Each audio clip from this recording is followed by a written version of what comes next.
नमस्कार साथियों, नमस्कार संजीत सर। स्वागत है आपका नमस्कार। सनातन संवाद फॉर सस्टेनेबल लाइफ में। तो आज किस विषय पे हम बात करने वाले हैं, वो बड़ा इंटरेस्टिंग टॉपिक है। एक समिट हुआ था बाकू में, बाकू अज़रबैजान में। बहुत इंटरेस्टिंग समिट था वो। वो था क्लाइमेट समिट हुआ था कोप 29 के नाम से। तो उधर एक बहुत ही इंटरेस्टिंग हैपनिंग हुई है कि एक बहुत बड़ा फंड जो था, एक प्रपोज़ किया गया था $300 बिलियन का। लेकिन वो बहुत बड़ा नहीं था, वो भी चिल्लर ही था, वो जिस काम के लिए किया गया था। और वो चिल्लर है, ये बताने वाले ही वर्ल्ड फोरम पे हमारे प्यारे मोदी जी ही थे, हमारे देश के प्राइम मिनिस्टर। तो अब ये चिल्लर क्यों थे, $300 बिलियन भी चिल्लर क्यों थे, वो इस वीडियो में हम आपको थोड़ा डिस्क्राइब करेंगे, क्यों थे। और चलो शुरू करते हैं सर, ये कोप 29 का थोड़ा-सा आप ओवरव्यू दीजिए, इसके ऊपर विश्लेषण हम शुरू करते हैं इस वीडियो पे यहाँ से। ईशान जी, ये टॉपिक बहुत इंटरेस्टिंग है और जैसे हम इसमें आगे बढ़ेंगे हमें समझ आ जाएगा कि वर्ल्ड में जितनी भी लीडिंग डेवलप कंट्रीज हैं वो डेवलपिंग कंट्रीज और अंडर डेवलप कंट्रीज के साथ किस तरीके से पेश आती हैं। ये बेसिकली कॉप 29 का जो क्लाइमेट समिट हुआ था बाकू में 10 दिन चला है समिट। और इसको हुँ, हम यूएन क्लाइमेट चेंज कॉन्फ्रेंस के नाम से भी जानते हैं।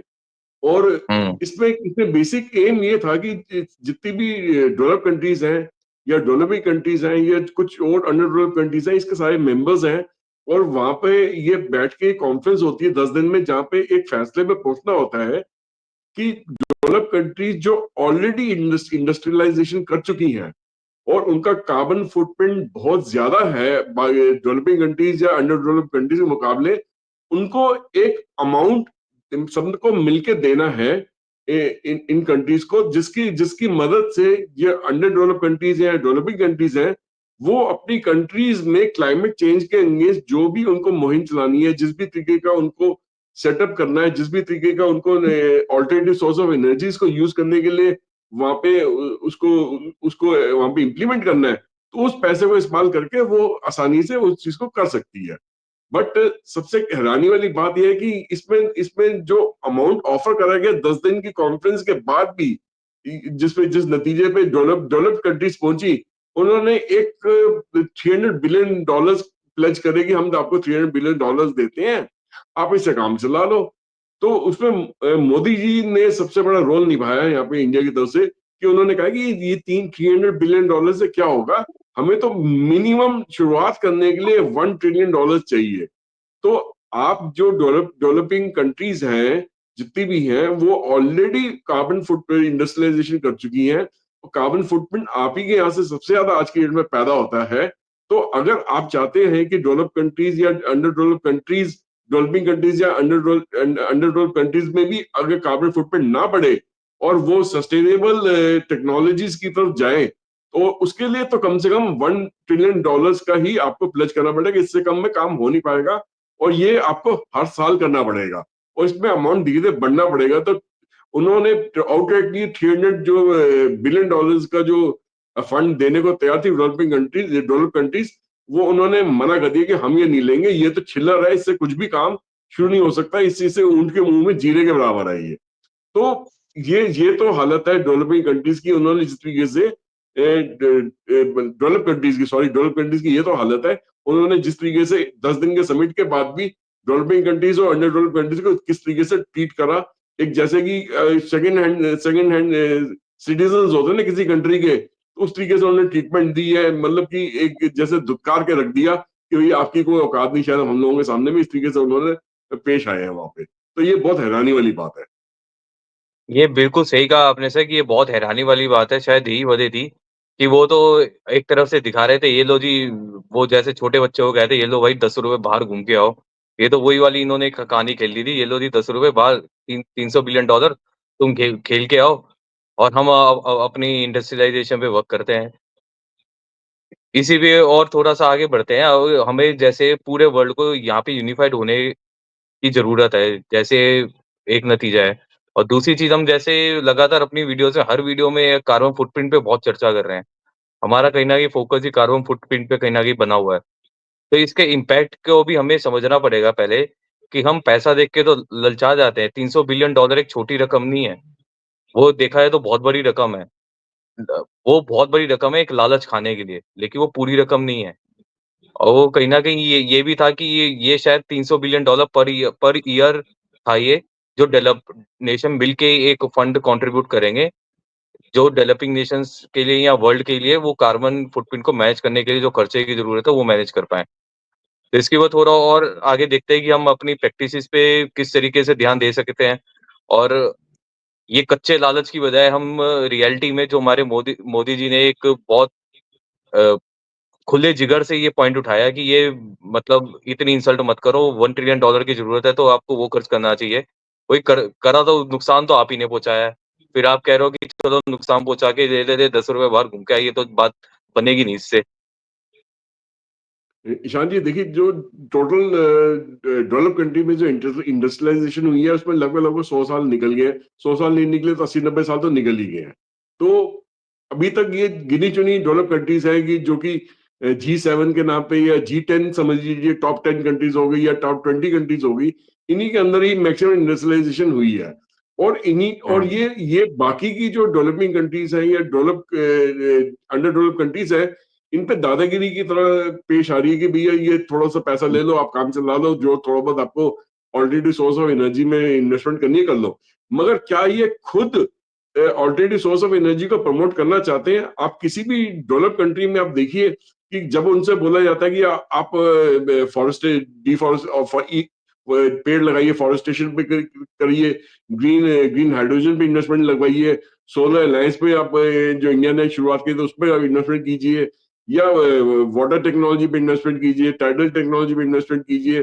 तो वो कहीं न कहीं पे मतलब वो कहते हैं कि जी देखो जी, हमें तो अपना ना जो हम पॉल्यूशन क्रिएट कर रहे हैं, जो कार्बन कार्बन फुटप्रिंट क्रिएट कर रहे हैं ना, हम तो अब कार्बन क्रेडिट्स खरीद के उसको ऑफसेट कर लेंगे। तो वो बेसिकली कहते हैं कि भैया थोड़ा बहुत पैसा कार्बन क्रेडिट्स में खर्चना होगा, हमें तो सर्टिफिकेट मिल जाएगा, दैट मीन्स हमने बेसिकली अपना जो कार्बन फुटप्रिंट है वो कार्बन क्रेडिट्स खरीद के कम कर लिया। जबकि एक्चुअल में कार्बन फुटप्रिंट उस तरीके से कम होता नहीं है, कार्बन फुटप्रिंट तो उतना ही बना रहा। तो अब ईशान जी एक चीज और देखिए ना, देखिए ये जो क्लाइमेट चेंज का जो मुद्दा जो चल रहा है, इसमें इसमें एम क्या है? एम ये है कि जो अभी फिलहाल जो वर्ल्ड ओवर जो क्लाइमेट टेम्परेचर्स जो चल रहे हैं, इसमें अगर 1 या 2 डिग्री की अगर बढ़त हो जाएगी, अगर टेम्परेचर वर्ल्ड ओवर बढ़ गया 1 से 2 डिग्री से भी, तो कितना बड़ा कैटास्ट्रोफिक इफेक्ट इसका आएगा।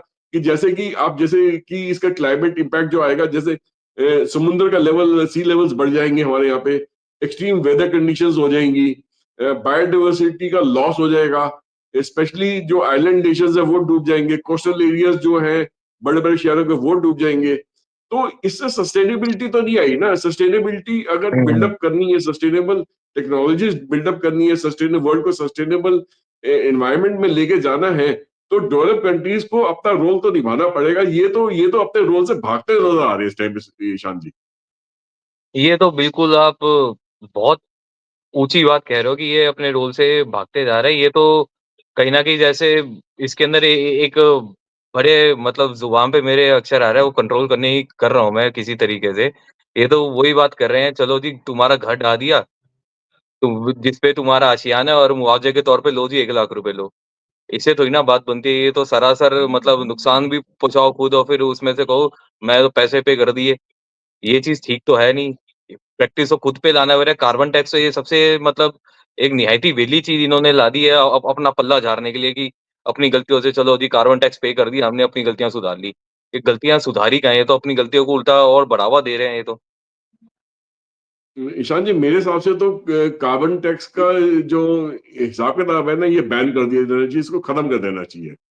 ठीक है ना, कि हुँ, कार्बन क्रेडिट्स खरीदने से अगर कार्बन फुटप्रिंट को कम कर लिया, कम करने वाली बात कर रहे हैं, कि उसका ऑफसेट करने वाली बात कर रहे हैं, तो ये तो बेवकूफ वाली बात हुई है। ये जैसे कि शुतुरमुर्ग ने अपना अपना जो सिर है दुश्मन को देख के जमीन के अंदर दबा लिया, कि ये वो मान लिया कि भाई मेरे सामने दुश्मन है ही नहीं। ये तो वो वाली बात हो गई। तो अगर क्लाइमेट चेंज का इफेक्ट, बुरा इफेक्ट जो आएगा इन डेवलपिंग नेशंस पे भी आएगा। ऑलरेडी क्लाइमेट चेंज का इफेक्ट आना शुरू हो गया है। अब ये जो नवंबर का महीना, आज 30 नवंबर है, 30 नवंबर का महीना जो हमारा खत्म हुआ है, ये पिछले सारे रिकॉर्ड्स तोड़ दिए कि शायद इंडिया के अंदर 30 नवंबर का महीना जो अब तक का सबसे गर्म नवंबर का महीना बीता है। पिछले कई कई दशकों का रिकॉर्ड टूट गया है। इसका क्या मतलब हुआ कि क्लाइमेट चेंज कहीं ना कहीं इंडिया के अंदर भी इफेक्ट दिखा रहा है, और इसी तरीके से वो दूसरे दूसरे देशों में इफेक्ट दिखा रहा है। अब जैसे पिछले दिनों में हमने देखा था कि सऊदी अरेबिया के अंदर रेगिस्तान के बीचों बीच 3-4 दिन बर्फबारी होती रही। ये क्या है? ये क्लाइमेट चेंज ही तो है। तो कहीं पे बाढ़ आ गई, कहीं पे बर्फबारी हो गई, कहीं पे भूचाल आ गया, कहीं पे मतलब सूखा पड़ गया। तो इससे इससे इससे इससे ना इकोनॉमिक स्टेबिलिटी जो होती है कंट्रीज की, वो खराब होती है। क्लाइमेट चेंज का असर तो बहुत बुरा पड़ता है। जैसे कि सपोज कीजिए, क्लाइमेट किसी अब कहीं पे बहुत अच्छी खेती बाड़ी हो रही है, क्लाइमेट चेंज होने की वजह से वहां पे पानी खत्म हो गया, बारिश ही नहीं हुई, और धीरे धीरे हाँ जी। जमीन का पानी भी खत्म हो गया, तो वहां पे खेती बाड़ी तो होगी नहीं। तो लोग क्या करेंगे? लोग ऐसे जगह पे माइग्रेट करने की कोशिश करेंगे जो कि पानी के नजदीक है, पानी के स्रोत के नजदीक है, वाटर बॉडीज के नजदीक है, या जहाँ पे पानी ज्यादा अवेलेबल क्वांटिटी में अवेलेबल है। अगर वहां पे उसको अभी से कंट्रोल नहीं करा, तो आने वाले दिनों में देखो कि वाटर वॉर्स हो रही है। अभी तक तो लोग जमीन के लिए लड़ते हैं, बाद में पानी के लिए लड़ेंगे, पानी के लिए जंगे जंगे लड़ना शुरू कर देंगे। इससे क्या होगा कि फूड शॉर्टेज हो जाएगी, फूड शॉर्टेज हो जाएगी तो लोग दूसरे उन देशों पे आक्रमण करेंगे जिनका फूड बास्केट अच्छा है, जहाँ पे खेती बाड़ी ठीक ठाक हो रही है, ताकि वो जमीन कब्जाने की कोशिश करेंगे, भैया कि वो जमीन हमें मिल जाए, तो उपजाऊ जमीन मिल जाए, तो हम वहां पे अपनी पॉपुलेशन को खिलाफ ला सके उसके जरिए। तो इससे वाइड स्प्रेड माइग्रेशन होने की बहुत ज्यादा उम्मीद है, और इससे क्या है कि पूरा पूरा जो इकोनॉमिक लैंडस्केप है, पॉलिटिकल लैंडस्केप है, और जियो पॉलिटिक्स लैंडस्केप है, पूरे वर्ल्ड का चेंज होना शुरू हो जाएगा, बहुत तेजी से चेंज हो जाएगा। उसको उस टाइम पे ये लोग उस चीज को हैंडल नहीं कर पाएंगे। ये कहीं ना कहीं छुपते छुपाते नजर आएंगे, भागते नजर आएंगे उस टाइम पे, ये डेवलप कंट्रीज जितनी है। क्योंकि ये जो क्लाइमेट चेंज का इफेक्ट है, ये इनसे इनसे भी अछूता नहीं है, इनको भी इफेक्ट करेगा आने वाले टाइम पे। मगर ये चीज या आज क्यों नहीं समझना चाह रहे हैं, क्यों उस पर एक्शन नहीं करना चाह रहे हैं, क्यों अपनी रिस्पॉन्सिबिलिटी से भाग रहे हैं, ये बात समझ से बाहर है हमारी। ये बिल्कुल सही में समझ से बाहर है सर। इसके अंदर एक पॉइंट आप कह रहे हो कि आने वाले समय में हो सकता है इम्पैक्ट, मेरे को लगता है अभी से हो रहा है। यहाँ हम यूएसए का ही एग्ज़ाम्पल लेते हैं, कहाँ उसपे कभी साल 2 साल में एक नेचुरल कैलामिटी की न्यूज़ आती थी। और अब हर दूसरे-तीसरे महीने आ रही है, कभी कोई साइक्लोन आ गया, कभी कोई साइक्लोन आ गया, बाढ़ आ रही है वहाँ पे भी, और लगातार कैलिफ़ोर्निया के जंगलों में आग लग रही है। कभी-कभार तो उनके द्वारा आर्टिफ़िशियली भी लगी हुई है आग, नॉट नेचुरल।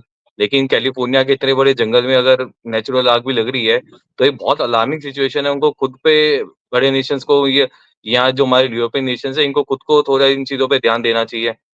लेकिन इन्होंने तो पल्ला झाड़ लिया है, ये अभी हमें सेकंड वर्ल्ड के तौर पे देखते थे बाकी दुनिया को, और उनके ऊपर कदम रखने की करते थे। अब थोड़ा माहौल चेंज हुआ है जियोपॉलिटिक्स के अंदर, तो अब अपनी गलतियाँ सामने आ रही है, तो ये कार्बन टैक्स ले आए हैं, चलो जी, हमने हो गया तो हम मुआवज़ा पे कर देते हैं या टैक्स पे कर देते हैं। लेकिन गलती सुधार नहीं रहे, उल्टा अपने आप को और मौका दे रहे हैं कि हम तो भई ऐसे ही जिएँगे, तुमने जो बिल्कुल करना है कर लो।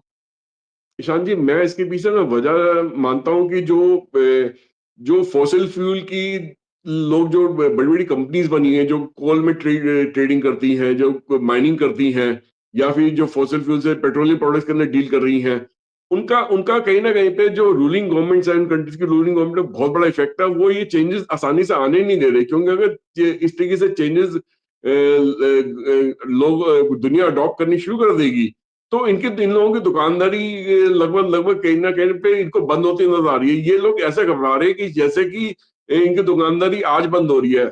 आज क्लाइमेट चेंज के ऊपर हुँ, आज काम करना शुरू करेंगे, तो उस पर काम करते करते हमें हमें 20 साल और लग जाएंगे उसका इफेक्ट पूरी तरीके से लाने के लिए। हुँ। मगर ये लोग आज से ही डर रहे हैं कि भैया पता नहीं क्या हो जाएगा। इनका पास इतना पैसा है कि ऑल्टरनेटिव सोर्स ऑफ एनर्जीज पे, नई टेक्नोलॉजी पे आसानी से इन्वेस्ट करके वहां से भी पैसा कमाया जा सकता है। मगर ये वो मेहनत नहीं करना चाहते। ये वो अपना जो इनका जो एक इकोसिस्टम बना हुआ है पॉलिटिशियंस का, ये बड़ी बड़ी कंपनीज के बीच में जो इकोसिस्टम बना हुआ है, ये उसको डिस्टर्ब नहीं करना चाहिए। आज का जो पॉलिटिशियन कह रहा है कि भैया मैं तो अपना काम इनसे निकलवा लूं ना, अगला पॉलिटिशियन आके वो जिम्मेदारी निभाएगा। वो अगला पॉलिटिशियन आता है, वो कहता है भाई उसका अगला जो पॉलिटिशियन आएगा वो निभाएगा। तो रिस्पॉन्सिबिलिटी, जैसे हुँ, वो म्यूजिकल चेयर खेलते हैं ना, कि भी उस पासिंग द पार्सल में भी एक से हाथ से दूसरे हाथ में पार्सल आया, दूसरे तीसरे हाथ में पार्सल आया। तो ये रिस्पॉन्सिबिलिटी बेसिकली शिफ्ट करने की कोशिश कर रहे हैं, ना कि खुद उस चीज को एक्सेप्ट करके, हेड ऑन एक्सेप्ट करके उसके लिए सोल्यूशन निकालने की बात कर रहे हैं। मगर अब एक चीज और देखिए ईशान जी, देखिए अब सस्टेनेबल वे फॉरवर्ड क्या है? मतलब आप भी इन चीजों में काफी सक्रिय तरीके से इन्वॉल्व रहते हैं, दिन रात आप इसके बारे में डिस्कशन करते हैं, लोग ऐसे फोरम्स पे भी जाते हैं जहाँ पे इन इन चीजों के बारे में बातचीत होती है। तो इसमें बेसिकली सस्टेनेबल वे फॉरवर्ड क्या है मेरे हिसाब से, तो क्या है कि जब तक ग्लोबल कॉर्पोरेशन नहीं हो पाएगी आपस में सब कंट्रीज की, तब तक इसमें आगे बढ़ा नहीं जा सकता।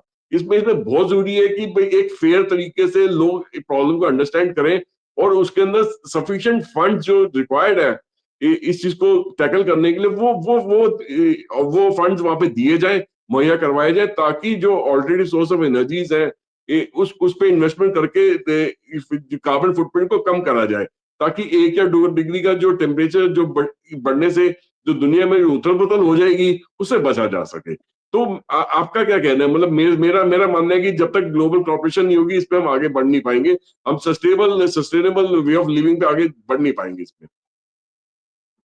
अच्छा, ये इसके अंदर ना मेरे को थोड़ा और लग रहा है कि ये कार्बन टैक्सेस की बजाय ना जो ये पे कर रहे हैं एज़ अ इन्वेस्टमेंट ले, क्योंकि अगर हम इसके ऊपर अगर हम एक्चुअली थोड़ी अच्छे से एनालिसिस करते हैं, तो जो हमारे डेवलपिंग नेशन है, वो उल्टा हमारे नेचुरल रिसोर्सेज़ पे ज़्यादा डिपेंडेंट है, बजाय हमारे डेवलप्ड नेशंस के। हमारे डेवलप्ड नेशंस में इंडस्ट्रियलाइज़ेशन कह लो या टेक्नोलॉजी की हाईली एडवांसमेंट कह लो, उसके नाम पे बहुत ज़्यादा इतना बड़े लेवल पे वर्क हो चुका है कि मतलब उसका क्या ही जवाब दें। वो इतना टेक्नोलॉजी एडवांसमेंट के नाम पे इतना एनवायरनमेंट को नुकसान पहुँचा चुके हैं। उनकी किस्मत अच्छी है कि उनके एरिया में नहीं हुआ, वो किसी और एरिया में असर कर रहा है। दुनिया तो गोल है, असर एक जगह और उसका असर दूसरी जगह तो दिखता ही दिखता है। अब आर्कटिक आर्कटिक सर्कल की बर्फ पिघलती है, तो बाढ़ तो नीचे के देशों में ही आती है। आर्कटिक सर्कल के एरिया में तो बाढ़ आती नहीं। अब यही बात इनको थोड़ा समझ में आ रही है, तो इन्हें कार्बन टैक्सेस देके अपना मुँह छुपाने की कोशिश तो कर रहे हैं, लेकिन इनको कहीं न कहीं ये रियलाइज़ करना चाहिए, बजाय ये कार्बन टैक्सेस के एक रियलिस्टिक अप्रोच रहे हैं, इनसे सीख के, खासकर अफ्रीकन नेशन से सीख के, थोड़ा नेचुरल रिसोर्सेज़ को यूज़ करना और कैसे करना, उसके ऊपर टेक्नोलॉजी बनाने पे काम करना चाहिए। हालाँकि कुछ बड़े नेशंस हैं, क जी20 के जी10 के अगर नहीं है, तो जी20 के जो बाकी नेशंस हैं, ब्राज़ील हो गया, इंडिया हो गया, इवन अरब नेशंस हो गए, तो इस सेक्टर के अंदर काफ़ी ज़्यादा एक्टिवली प्लान भी कर रहे हैं, वर्क भी करने की कोशिश कर रहे हैं। तो इसके साथ यूनिफाइड होने की ज़रूरत है, बजाय इसको पॉलिटिकली देखने के या ऊपर से दिखाने के हम तो तुम्हारे साथ हैं, ये कोई पॉलिटिक्स नहीं है। प्लैनेट एक है, हम उसी प्लैनेट का हम खा रहे हैं, उसी प्लैनेट में हमारे लिए रोटी पनपनी है, उसी प्लैनेट से हमारे लिए वायु मिलनी है, तो उसको सँभालना हमारी सबकी ज़िम्मेदारी है। इसके अंदर हम इस अपने लेवल पे भी एक आम आदमी के लेवल पे भी हम कुछ प्रैक्टिसेज़ को हम प्रमोट कर सकते हैं। तो आप थोड़ा बताइए कि वो किस तरह की प्रैक्टिसेज़ आम जीवन में लेके आएँ, जिससे हमारे पॉलिटिशियंस पे भी प्रेशर पड़े, वो उस तरीके की प्रैक्टिसेज़ को प्रमोट करें और इम्प्लीमेंट करें। ईशान जी, देखा गया है कि हिस्टोरिकली जो मेन पोल्यूटर्स हैं वो सब मैक्सिमम डेवलप्ड कंट्रीज ही हैं, उनकी वजह से ही जो क्लाइमेट में जो ज्यादातर फर्क आ रहा है। अब इसमें क्या है कि लोगों के अंदर ना अवेयरनेस बढ़ानी पड़ेगी। जैसे आम जनता के अंदर अभी आम जनता को नहीं समझ आता कि ये क्लाइमेट चेंज क्या है। मतलब वो बोलते तो है, जबान से बोलते तो है क्लाइमेट चेंज हो रहा है, मगर क्यों हो रहा है, किस वजह से हो रहा है, इसके जो इल इफेक्ट्स हैं, इसके गलत इफेक्ट्स हैं, उनकी जिंदगियों में कैसे असर करेंगे आने वाले दिनों में, या ऑलरेडी जो हो रहा है उसके बारे में उनकी जानकारी नहीं है। तो हमारे जैसे जो प्रोग्राम्स हैं, आपके माध्यम से, मेरे माध्यम से, और भी जो प्राइवेट चैनल्स हैं, ये न्यूज चैनल्स हैं, इसमें अवेन इसके ऊपर ज्यादा से ज्यादा डिस्कशन होनी चाहिए। स्कूल्स के अंदर, कॉलेजेस के अंदर, गवर्नमेंट इंस्टीट्यूशंस के अंदर इसके बारे में बातचीत होनी चाहिए। और उसकी वजह से क्या है कि एक ऐसा माहौल पैदा होना चाहिए जिसपे एक प्रेशर पड़ना चाहिए गवर्नमेंट पे कि नहीं, कम से कम आप तो एक्शन लीजिए। जो डेवलपिंग नेशन, जो डेवलप्ड नेशंस है, वो तो अपने लेवल पे जो कुछ करेंगे करेंगे या नहीं करेंगे, बात अलग बात है। पर कम से कम जो कंट्रीज अपने लेवल पे एक्शन लेके इसको सुधार सकती है, उनको तो कम से कम उतना काम तो कर लेना चाहिए जितना उनकी उनकी हैसियत है। तो एक जो अलायंस बनी है, जैसे सोलर अलायंस बनी थी, और जैसे ये क्लाइमेट के लिए भी अलायंस बनी है, इसमें मुझे लगता है कि आने वाले कॉप दिनों में 29। जो COP29 जो हुआ है, तो इसका जो समिट हुआ है, इसके अंदर जो अलायंस बनी है, इसमें मुझे लगता है आने वाले दिनों में मेरे को मुझे बहुत बड़ी होप है, क्योंकि मैं एक ऑप्टिमिस्टिक टाइप का इंसान हूँ। मैं उम्मीद करता हूँ कि जो डेवलपिंग नेशंस है या अंडर डेवलप्ड नेशंस है, उनकी आवाज को मोदी जी के जरिए जो है वो एक आवाज मिली है उनको, और ये आवाज अब आने वाले दिनों में और बुलंद अगर होगी तो इसमें कोई ना कोई सॉल्यूशन निकल के आएगा। जो अभी तक सिर्फ $300 अपनी जेब से निकाल रहे हैं कि इसकी 1 ट्रिलियन डॉलर के अगेंस्ट, वो इस रकम को बढ़ाएंगे। हो सकता है $1 ट्रिलियन नहीं पहुंच पाए, मगर उसके नजदीक भी पहुंच जाते हैं तो ये बहुत बड़ी जीत रहेगी डेवलपिंग और अंडर डेवलप्ड कंट्रीज के लिए। उस पैसे को इस्तेमाल करके ये कम से कम उस काम को तो शुरू कर सकते हैं। तो ये प्रेशर जो है ये बनाए रखना पड़ेगा, ये एक दिन का प्रेशर से काम होगा नहीं। और इसमें ना जो रिस्पॉन्सिबिलिटी है वो मेरे हिसाब से आज की डेट में डेवलप्ड नेशन तो पल्ला झाड़ के बैठे ही हैं, मगर उनको उनको आसानी से शांति से रहने नहीं देना चाहिए। जो डेवलपिंग नेशन है, अंडर डेवलप्ड नेशन है, उनकी उनकी आवाज जो अब पहले से ज्यादा बुलंद हो गई है, उनकी आवाज अब सुनी जाती है हर फोरम के ऊपर। मेरे हिसाब से उनको अपनी आवाज उठा के डेवलप कंट्रीज के ऊपर प्रेशर डाल के उनसे ये काम करवाना करवाना चाहिए, चाहे किसी भी लेवल पे करवानी करवानी कोशिश हो सके उसको उनको करवा देना चाहिए आप। ये बिल्कुल सही कह रहे हैं सर कि ये डेवलपिंग नेशंस जो हैं, वो भी आवाज़ उठा पा रहे हैं। तो अगर आप आवाज़ उठा पा रहे हैं, तो वो सही आवाज़ उठाएँ और सही डायरेक्शन में उठाएँ, ताकि हम सारे साथ मिलके आगे बढ़ सकें और अपने प्लैनेट के अंदर हम प्लैनेट की भी हेल्थियर साइड पे हम आ पाएँ। तो आज कंक्लूजन की तरफ चलते हैं, तो कंक्लूजन पे हम यही कहते हैं कि ये जो हमने वार्तालाप शुरू करी है क्लाइमेट चेंज के ऊपर, तो हम चाहेंगे हमारे साथियों से भी कि ये इस मुहिम में हमारे साथ जुड़ें और इसके ऊपर जितनी ज़्यादा वर्ड हो सके शेयर करें और सिर्फ वर्ड शेयर ना करें, अपनी आम ज़िंदगी में भी इसकी प्रैक्टिसेज़ लेके आएँ कि पेड़-पौधे अपने घरों में उगाना और ऑर्गेनिक तरीके से खेती-बाड़ी करना और जो हमारे जितना हो सके पब्लिक ट्रांसपोर्ट को यूज़ करना और ऐसी चीज़ें अवॉइड करना जिससे हमारे क्लाइमेट को डैमेज पहुँचता है, उसको जितना हो सके उतना अवॉइड करना। तो यहीं पे हम सबसे एक तरीके से ईशान हम जी, मैं सिर्फ एक लाइन और ऐड करना चाहूंगा हाँ जी इससे सर। पहले कि हम विदा लें अपने दर्शकों से, कि हमारे डिस्क्रिप्शन बॉक्स में ना हमारा ईमेल आईडी दे रखा होगा। अगर कोई भी आप अपना कोई सजेशन हमारे साथ शेयर करना चाहें, तो you are most welcome to do that. हम आपके सजेशंस की वेट करेंगे। और वो हो सकता है कि हम उस उन सजेशंस के बेस पे एक प्रोग्राम आने वाले दिनों में और बनाएं। और उसके बारे में आपका नाम भी हम उस पे बताएंगे भी, ऐसे ऐसे किसी से हमारे पास सजेशन आए हैं। तो you are always welcome to give us suggestions कि इसके बारे में क्या करा जा सकता है, क्या क्या क्या सोल्यूशन वर्ल्ड को ऑफर करा जा सकता है। बिल्कुल सही बात है सर। तो अभी फिर विदा लेते हैं। जय हिंद, जय भारत। जय हिंद, जय भारत।